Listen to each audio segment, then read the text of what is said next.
আজকে অনেক মজা হয়েছে। এই প্লেট কার? আমার।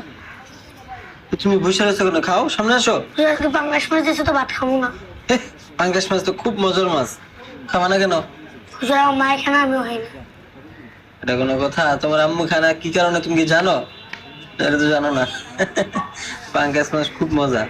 মাদ্রাসা যে মাছ দেয় বা যে তরকারি দেয়, যেটাই দেয় ওটা কি বরকতপূর্ণ, ঠিক না?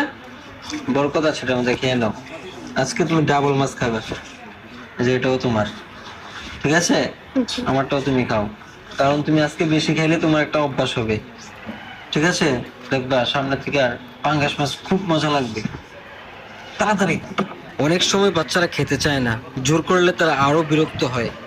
জোর না করে বরং একটু আদর, গল্প আর বোঝানোর চেষ্টা করুন। মনটা জয় হলে তারা নিজেই খেতে বসবে। ভালোবাসাই